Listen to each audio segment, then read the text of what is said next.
Regressor of the Fallen Family, Chapter 60. Proper rest my foot. People must be wrung out to be productive. What? Why such frightening words all of a sudden? Dwayne, who had been organizing approved documents, asked with a startled expression. Ah, no, just absurd occurrences. As Logan ruminated over his feelings of betrayal, the daily life of a certain dwarf in the workshop became increasingly arduous. Although minor variables arose in the crossbow production, overall, there were no significant issues. In fact, the progress had quickened. Hammer, with dark circles under his eyes that had spread across his eyelids, managed to produce crossbows for all soldiers in just a few weeks. As a result, the soldiers' training began to gain momentum. Most importantly, the achievement of settling residents from 2 territories into the newly completed 10,000 household facilities of McLaine Town, as planned, was the greatest success. Wow, Mom, is this our house? Wow, it's huge. Are we really going to live here? Yes, that seems to be the case. How did they? A woman carrying a baby on her front and back burst into tears at her children's words. A wooden 2-story house, the awkward layout being very close to neighboring houses and barely the size of 20 pyong per floor, was irrelevant. Compared to the leaky, straw-roofed houses they had lived in all their lives, it might as well have been a palace. I was worried about how we'd survive this winter. This is truly a relief. The tears streaming down her face were those of someone pushed to the brink, now relieved by a ray of hope. But Mom... What is it, child? Will Dad be able to find our new house? Yes. If our Anna listens to Mom well, eats and grows well, your father will also return safely. Really? For real? Yes. A conversation between a 4-year-old sister and her mother. The 12-year-old firstborn, now slightly aware of death, frivolously covered his eyes as he looked to the sky. His mother, seeing this, clutched at her aching heart again. Until a few months ago, she had only thought about dying following her deceased husband. We're given food, a place like this to live, and even land to cultivate.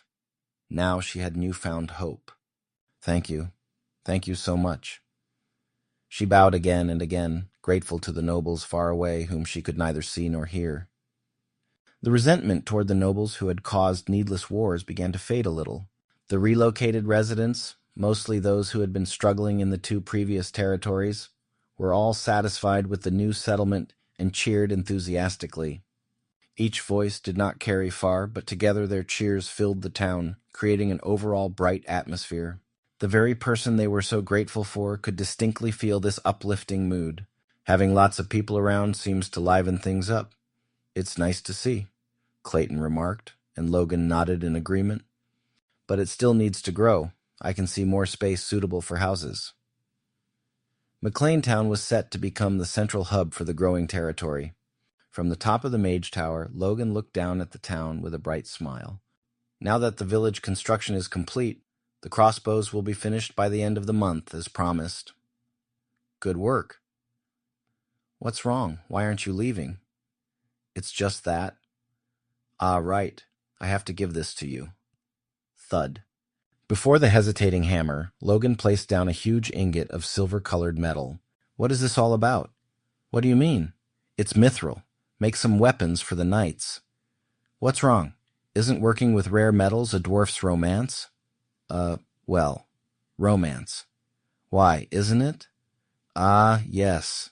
Yes, of course, it's romantic. Right? That's the spirit. Then take all the vacation you want. 6 months is enough, right? Vacation? 6 months of vacation? You don't like long vacations. No, that's not it at all. Thank you. Enjoy it. Experience the true essence of romance while processing mithril. I'm looking forward to seeing what splendid weapons you'll produce. Weapons? Yeah. A romantic vacation with mithril. You should be able to make at least 80 pieces in 6 months, right? Ha. Damn. What? No, nothing. The dwarf bowed his head, trembling but ultimately unable to say anything more. With spring approaching, preparations for a leap forward were steadily progressing. The land clearing is going smoothly. If anything, we have a manpower shortage considering the size of the land. Does that matter? Not really. I'm actually looking forward to this year's harvest. Field manager Rugal Hayes's bald head shone in the spring sunlight, reflecting the bright spirit of McLaine. Rumors of our plains and town have even spread to other regions. What? Logan took unexpected interest in the passing comment, to which Rugal explained with a slight confusion. Yesterday, dozens of refugees came to the town. They seemed to be slash-and-burn farmers, having heard about us from the merchant groups that supply us with food. Quicker than I thought. Yes, it seems they're refugees, after all. They probably came out of a just-in-case mentality. In this era, most commoners belong to a country or territory, living and paying taxes based on their earnings. But not all rulers were wise, nor were all territories livable. Where tyrannical overlords reigned or war broke out, residents would flee troubled territories, take to the mountains, and become slash-and-burn farmers. Hitting a limit or discovered by other rulers, they would wander aimlessly as roaming refugees. Just hearing rumors of vast new farmland and flocking to it indicated they must have been in dire straits. And if such numbers continued to increase... Why are you laughing so ominously, sir? Dwayne, who stood beside Logan, shivered with an unknown anxiety and asked, It's nothing. It doesn't seem like nothing. Ignore it. You took in those refugees, right? Yes. With land to spare, accepting refugees was no big deal. Any precautions? They've been briefed on the basic laws of the territory, and they've been told that causing trouble could lead to expulsion.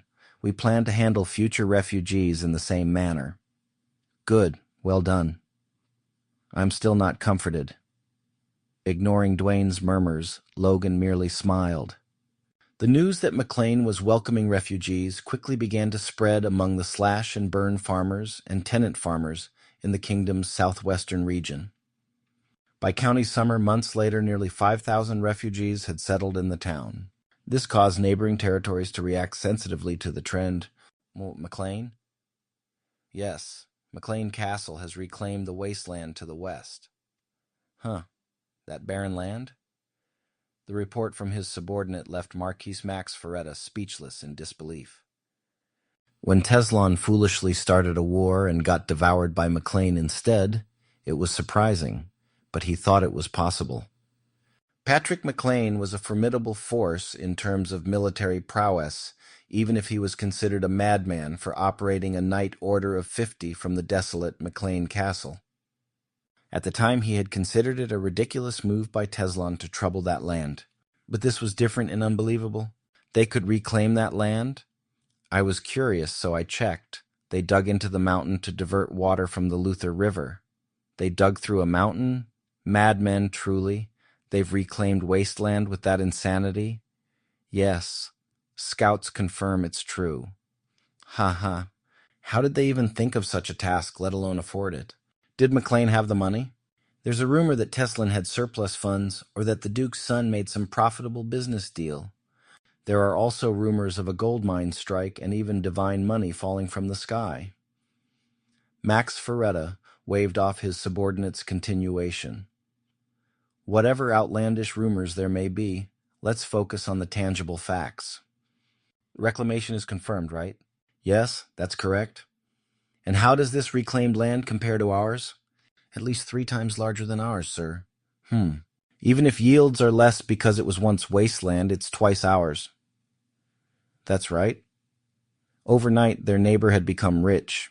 To sit back and cheer would be unbecoming of true nobility, at least by the standards he knew. We can't just leave it. Do we have any pretext? There's no need to create one. Some serfs escaped to their pioneering village. With the excuse of apprehending them, we could enter their territory.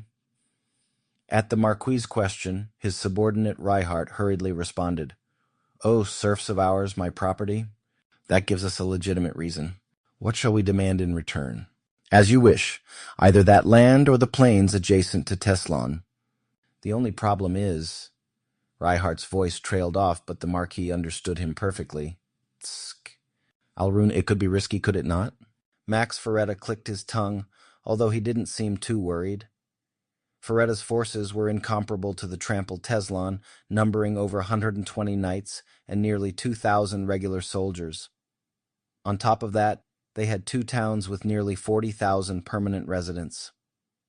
He proudly believed his position to be stronger in every aspect than the plains adjacent to Teslon Castle. But Soto Sylvan, that's the problem, that's right. It would be painful to get stabbed in the back. A pain would be a best-case scenario. Max Ferretta chuckled dryly, remembering his northern rival. Although his peer only held 1 castle, the military force there was not far off from those garrisoned across his 2 castles. Moreover, that castle now bordered the territory of McLaine, which once belonged to Teslon. An eternal thorn in his side. Damn, it's become troublesome. As much as I became an high-class knight, Patrick would be too much to handle, right? Subdued by the Marquise's sudden burst of energy, Reihart paled but nodded. Yes, Patrick McLaine became an high-class knight 20 years ago. To confront him personally would be problematic. If you act alone against McLaine, it will cost blood. Then, if Sylvan strikes from behind. Yes, I share the sentiment. Good insight you have. I'm honored. While others might have construed this as contempt for a ruler, Max Ferretta was not only ambitious, but cautious. Though he believed McLaine could not have recovered so quickly from its injuries, nor become stronger in just 1 year, he wanted to be prepared for any slim chance. Contact Sylvan. They charge as high taxes as us. Surely many have fled from there too, no? Of course, it's obvious what those rabble think. Ferretta and Sylvan were among the territories in the kingdom with the highest tax rates at 70%. If they lured them in, they could swallow McLaine with ease, a coalition of 2 lords. Whether McLaine gets seized entirely or mostly isn't for them to decide anymore. Max Ferretta felt like the fruitful land was already within his grasp. Going there just because the tax rate is lower, how naive. Anyhow, they're sure to raise the taxes substantially after the land is cultivated. Tsk, tsk, short-sighted fools. Isn't that the limit of commoners? Yes, that's why we're the rulers. Well, proceed. Yes, as much as I hate to share the spoils, it can't be helped. A wise choice. Even if McLaine was intact or had grown stronger, an alliance between the 2 lords would be impossible to stop. The sudden prosperity of McLaine was nothing more than a feast laid out before them. At least that's what everyone in the room believed.